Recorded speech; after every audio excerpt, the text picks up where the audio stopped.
Palhetas. Distribuição Sinapse. O sabor do imóvel.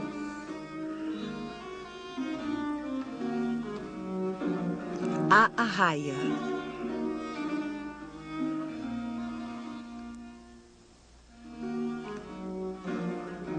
Jean-Siméon Chardin.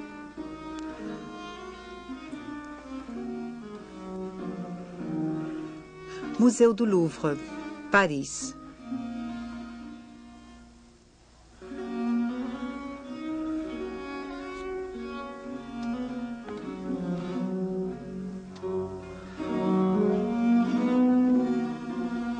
Um entablamento de pedras em torno de um nicho na parede. Um vaso de argila coberto de verniz verde escuro. Uma escumadeira. Um caldeirão de cobre com alças de ferro fundido. Uma panela de cobre vermelho com cabo de ferro. Uma garrafa de vidro opaco cheia de vinho. Uma faca com cabo de chifre preso por 4 cravos. Uma toalha em tom verde claro. 2 peixes de água doce. Ostras abertas. Um prato de cerâmica envernizado. Pequenos alhos porós. Uma caixa para condimentos de madeira torneada. Um almofariz, utensílio de madeira cujo pilão servia para socar o sal grosso. Um gato de rua de focinho malhado. Uma arraia pendurada num gancho. Seu ventre está aberto. As vísceras foram retiradas. É uma fêmea. O saco com o ovo foi mantido. O rabo curvado aparece acima da panela.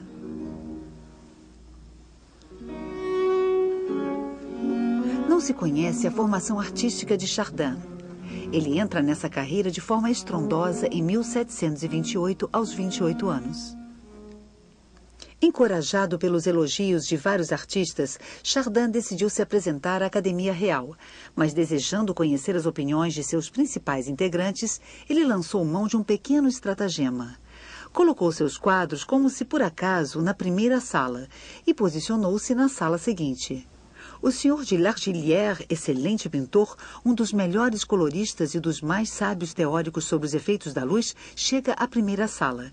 Impressionado com os quadros, ele os analisa antes de seguir para outra sala, onde estava o candidato. Ao entrar, disse ele: "Você tem ótimos quadros, com certeza são de algum bom pintor flamengo. E a escola de Flandres é uma excelente escola para a cor. Bem, mas agora eu gostaria de ver as suas obras." "Mas o senhor acaba de vê-las." "O quê? São seus quadros?" "Sim, senhor." "Oh, apresente-se, meu amigo, apresente-se." Assim, o Sr. Chardin foi aprovado com aplausos gerais. Entre os seus primeiros quadros apresentados figuram o buffet e a arraia. Como era costume na época, Chardin os oferece à Academia Real. Os quadros permaneceram na coleção da Academia e estavam entre os primeiros a figurar na fundação no Museu do Louvre em 1793. O gênero que hoje chamamos de natureza morta já existia na antiguidade. Nas sepulturas egípcias, pinturas mostram as oferendas rituais feitas aos mortos. Os pintores gregos ou romanos costumavam representar conjuntos de objetos decorativos. Os pintores da Renascença colocam em suas cenas históricas ou religiosas objetos que assumem grande importância simbólica.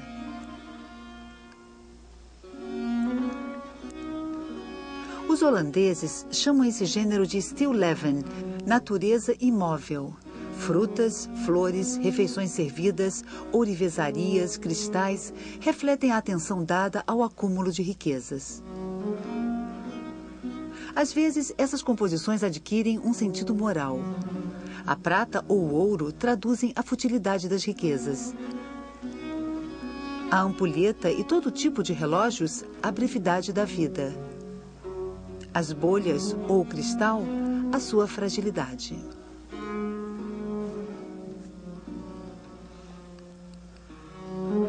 mesmo em Caravaggio, num outro universo pictórico, uma simples cesta de frutas torna-se a evocação da beleza esmaecida e da corrupção.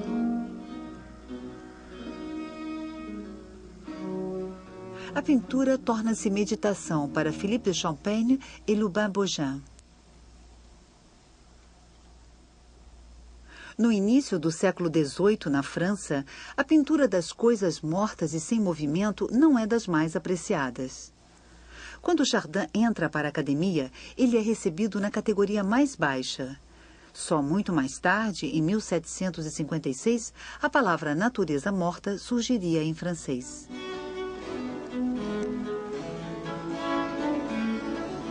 Se eu encaminhasse meu filho à pintura, este é o quadro que eu compraria. Eu diria a ele: copie isto para mim. Copie mais uma vez. Mas talvez a natureza não seja mais difícil de copiar. É que esse vaso de porcelana é de porcelana. É que essas azeitonas estão realmente separadas de quem as vê pelo líquido em que estão mergulhadas. É que basta apanhar esses biscoitos e comê-los, essa laranja e espremê-la, esse copo de vinho e bebê-lo, essas frutas e descascá-las, esse patê e passar a faca. Neste quadro vê-se a harmonia das cores e dos reflexos. Oh, Chardin, não é o branco, o vermelho ou o preto que você mistura na paleta. É a própria substância dos objetos. É o ar e a luz que você apanha com a ponta do pincel e coloca na tela. Depois que meu filho tivesse copiado e recopiado essa parte, eu lhe mostraria do mesmo mestre a arraia sem as vísceras. O objeto é repugnante, mas é a própria carne do peixe, é a sua pele, é o seu sangue. Seu aspecto verdadeiro não teria melhor efeito. Sr. Pierre, olhe bem para isso quando for para a academia e aprenda, se puder, o segredo de salvar pelo talento a aversão a certas naturezas. Não se conhece essa magia.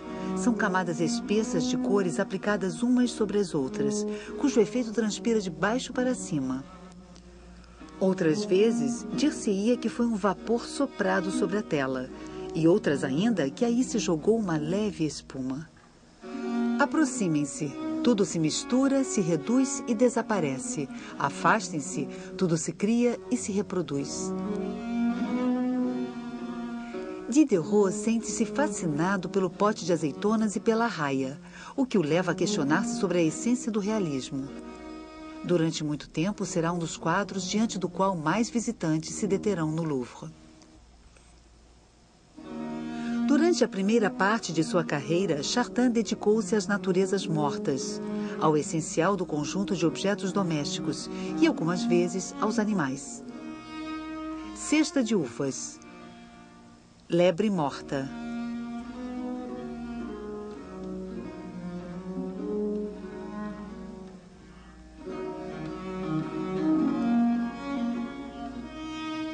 Cardápio magro.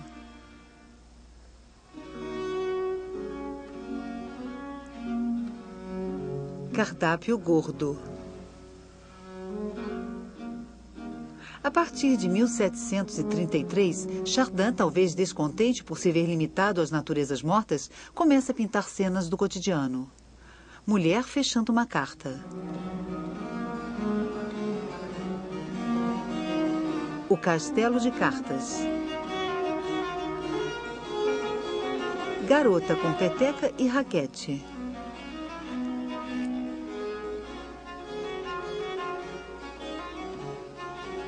O jovem desenhista. Ensinando a orar.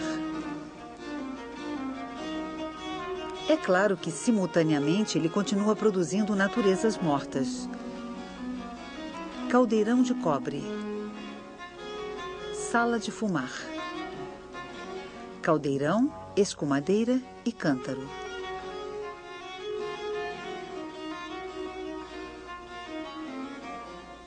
As naturezas mortas do fim são bem mais suaves e despojadas. Os animais mortos desaparecem. Melão aberto. Cesta de ameixas. Brioche.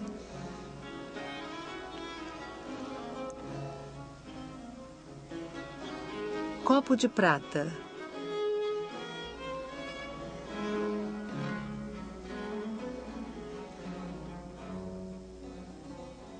Bandeja de pêssegos com nozes, faca e copo de vinho pela metade.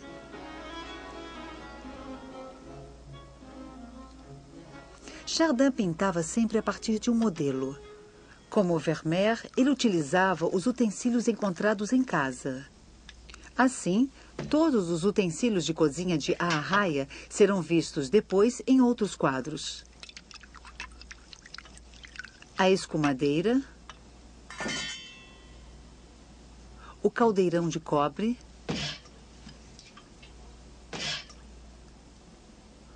o almofariz, a caixa de condimentos,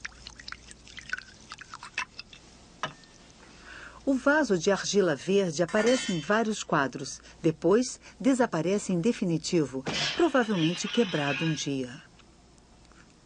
Outros objetos também irão aparecer em várias telas. A talha de cobre é tema principal de uma natureza morta. Depois, acessório de uma cena cotidiana.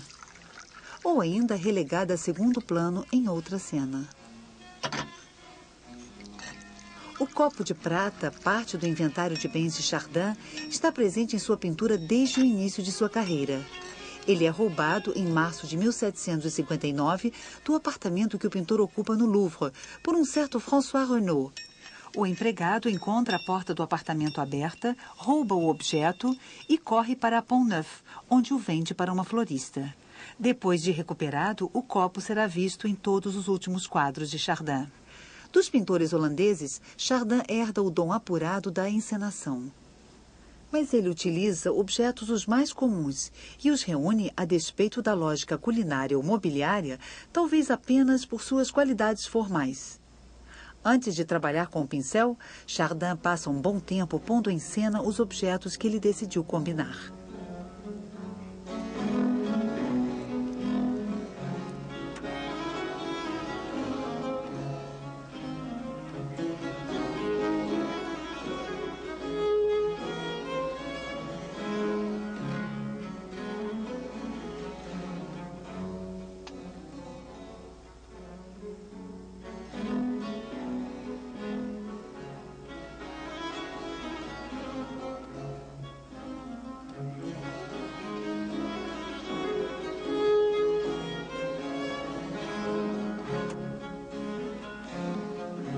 Os autores de naturezas mortas das gerações anteriores davam profundidade aos quadros adotando uma visão de mergulho. Chardin delimita a sua composição, localizando-a numa espécie de nicho na parede. E se coloca muito abaixo, pouco acima da superfície onde estão colocados os objetos. Assim, os objetos são vistos quase que de perfil e a profundidade é bastante reduzida. Esse dispositivo evoca uma cena de teatro e os objetos são colocados nesse quadro como seriam situados os personagens em uma cena dramática. Os pintores que pincelam grandes cenas heróicas são reconhecidos pelos gestos, pelos rostos, pelos cortinados, pelos acessórios, como Poussin e Rubens. Aquele que põe em cena objetos que ele precisa imitar da melhor forma possível corre o risco de ser condenado ao anonimato. Mas um quadro de Chardin é logo identificável. Diderot, atônito, não consegue analisar o estilo do pintor. É uma energia de cores incrível, uma harmonia geral, um efeito picante verdadeiro, belas massas, uma desesperadora magia do fazer, um saboroso prato de um cardápio variado. Diante de um Chardin, para-se como por instinto, como um viajante cansado que se senta, quase sem se dar conta, num lugar onde ele encontra vegetação, silêncio, sombra, água e frescor.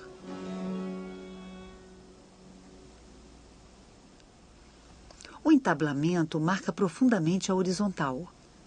Essa horizontal é repetida pela junção das pedras da parede. Um pequeno deslocamento na linha das pedras e uma zona de sombra acentuam a profundidade. Nesse quadrado, os objetos estão dispostos de modo regular. Várias formas cheias, verticais e várias oblíquas. A arraia ocupa exatamente o meio do quadro. Ela desenha um triângulo cujo topo se situa na mediana. Essa forma triangular é retomada com frequência por Chardin, de forma bem dramática nas patas da lebre morta, ou de modo mais suave na forma da cesta de ameixas. Outra presença constante é o oblíquo, que corta as horizontais e as verticais.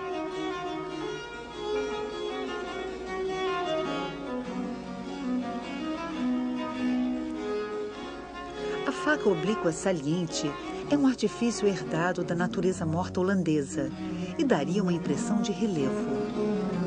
É também o objeto representado com mais frequência por Chardin. Mesmo que Chardin deixe um vazio ao redor da arraia, a composição parece bem cheia. Depois, o pintor utilizará cada vez mais o vazio até o completo despojamento. Essa geometrização progressiva do espaço seduzirá mais tarde Cézanne e os pintores cubistas. As formas redondas, fechadas e bem delimitadas da cena deveriam fornecer uma impressão de ordem e serenidade. No entanto, há 3 zonas desordenadas. A toalha torta e amassada que envolve a panela e a faca.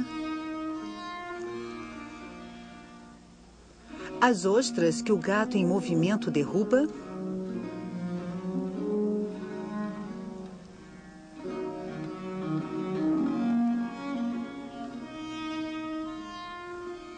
O rasgo no flanco do animal que introduz no centro do quadro a maior perturbação formal e cromática.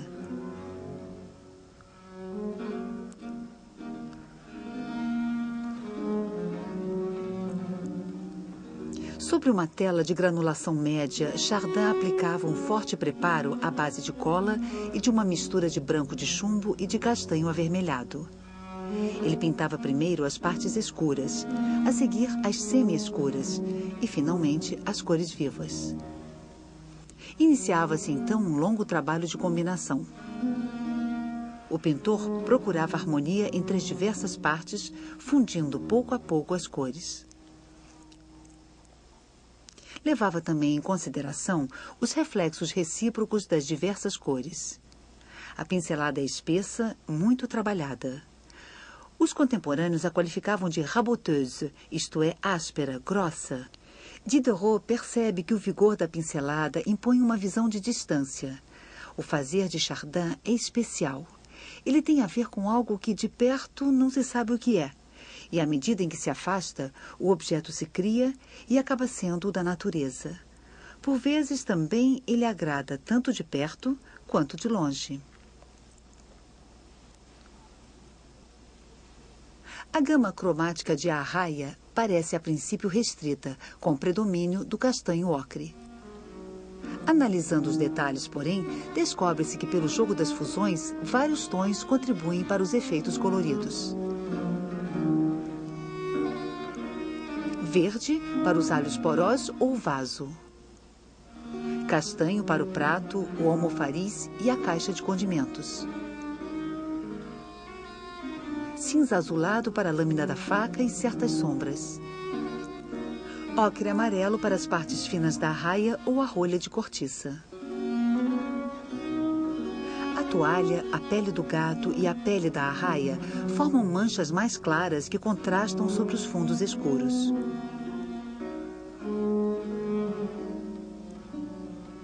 O branco da arraia é mesclado de cinza e trabalhado sobre uma camada cinza esverdeado e ocre, de forma a dar o aspecto nacarado tão característico da pele do ventre do peixe.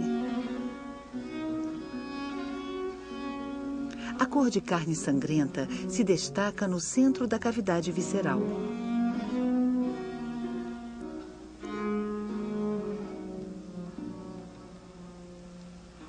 Ecos discretos dessa grande ferida vermelha, uma mancha de sangue sobre a barbatana e marcas sobre o cabo da faca. O mesmo vermelhão, com uma transparência cada vez menor dos reflexos, é utilizado para a garrafa de vinho, para o cobre da panela e para a cor quente da parede do fundo. A encenação de um quadro como a Arraia não é suficiente para explicar a atração do espectador. À primeira vista, Chardin reúne os elementos de uma refeição. O animal representado é uma arraia, identificada por seu nariz menos pontudo que as outras espécies de arraias e por suas escamas em forma de cachos. O quadro evoca, pois, a cozinha, um lugar onde se elaboram divisões fundamentais entre o cru e o cozido, o sólido e o líquido, o salgado e o doce, o gordo e o magro, o animal e o vegetal, o peixe e a caça. A imagem marca bem uma forma de separação, distinguindo o vivo à esquerda, o inanimado à direita. O que se come e se bebe no centro e o que serve para cozinhar ou para comer dos lados. E entre o que se come cru, as ostras, e o que se come cozido, os peixes. Nos países católicos não se comia carne às sextas-feiras, somente peixe. E o espetáculo proposto é o de uma refeição que acontece no dia da morte de Cristo. É também na cozinha que certas transgressões são permitidas. Para preparar as iguarias, é preciso antes fazer com que os alimentos passem do estado de objetos repugnantes ao de alimento comestível. Descascar os legumes sujos de terra, matar e sangrar as aves, esfolar a caça, retirar as entranhas e as escamas, são atividades sujas que conservam uma parte de selvageria e fazem da cozinha um local quase que sagrado. Enfim, sendo um lugar reservado às mulheres, a cozinha atrai as crianças. Assim, encontra-se em Chardin, pintor da infância e da adolescência, um resto do olhar ingênuo que atribui aos instrumentos insólitos da cozinha personalidades familiares ou patibulares. Os utensílios se reúnem num círculo respeitoso em torno da imponente talha de cobre. Ou parecem brigar pelos restos de comida, ou ainda se pavoneiam cobertos de reflexos. A preocupante faca não representa apenas uma ilusão pictórica. Presente em quase todos os quadros, ela lembra seu maléfico poder. É ela que corta, trincha, esfola e pode matar. Impressionado como Diderot pelo vigor sugestivo da arraia, um outro escritor, Marcel Proust, interpreta a personalização dos objetos. Venham agora até a cozinha, cujo acesso está bem guardado pela tribo de vasos de todos os tamanhos, servidores eficientes e fiéis, raça laboriosa e bela. Sobre a mesa, as facas ativas, que atingem direto o alvo, descansam num ócio ameaçador e inofensivo. Porém, acima de vocês há um monstro estranho, fresco como o mar onde ele ondulava. Uma arraia suspensa, cuja visão mescla ao desejo de gulodice o charme curioso da calmaria ou das tempestades do mar, do qual ela foi formidável testemunha. Fez-se passar por uma lembrança do Jardim das Plantas, através de um sabor de restaurante. Ela está aberta e pode-se admirar a beleza de sua arquitetura delicada e vasta, tingida de sangue vermelho, de nervos azuis e músculos brancos, como a nave de uma catedral policromática. Ao lado, no abandono da morte, os peixes estão retorcidos em uma curva tensa e desesperada, com os olhos saltados de barriga para baixo. E ainda um gato, superpondo a este aquário a vida obscura de suas formas mais sábias e mais conscientes, com o brilho de seus olhos sobre a arraia, maneja com uma pressa lenta o veludo de suas patas sobre as ostras erguidas, revelando ao mesmo tempo a prudência de seu caráter, a cobiça de seu paladar e a temeridade de sua ação. O olho, que gosta de brincar com os outros sentidos e de reconstituir com o auxílio de algumas cores mais do que todo um passado, todo um futuro, já sente o frescor das ostras que vão molhar as patas do gato. E já se pode ouvir, quando esse amontoado precário de nácares frágeis sucumbir sob o peso do gato, o pequeno grito de sua rachadura e o trovão de sua queda.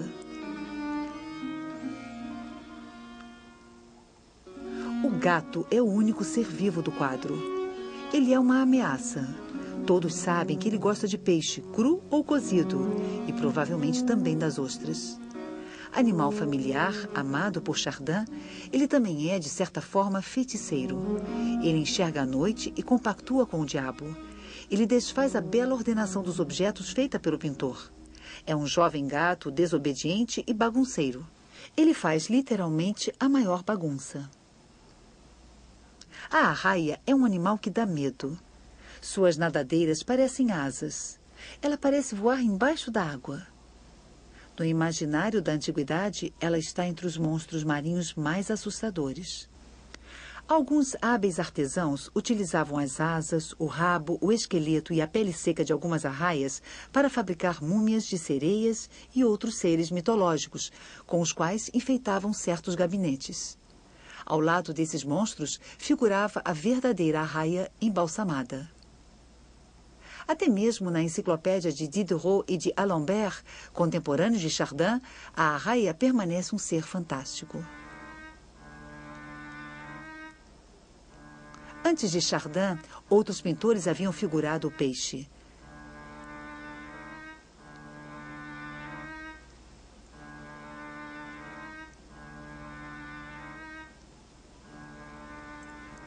O próprio Chardin retomaria o tema várias vezes, colocando, porém, o animal de perfil. Isto porque, vista pela face ventral, a arraia apresenta um rosto com boca e narinas que parece fazer uma careta.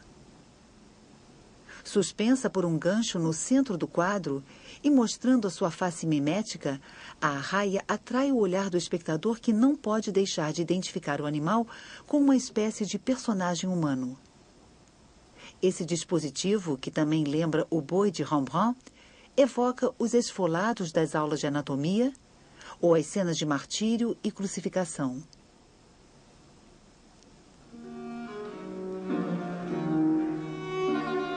A faca, cuja lâmina ensanguentada está escondida sob as pregas da toalha, e que talvez tenha servido para retirar as vísceras do animal, aponta para o centro, como um instrumento de tortura ou como a lança que perfura o corpo de Cristo. O homem precisa comer para sobreviver. Assim, os gestos ignóbeis necessários à preparação do alimento imitam a cada dia, na intimidade das cozinhas, cenas de assassinato e de sacrifício muito mais terríveis. É essa dimensão selvagem, mas escondida da sociedade, que põe involuntariamente em cena a arraia. Em meio a essa reunião de objetos, o peixe aberto e ensanguentado traz para o quadro a violência de uma cena histórica.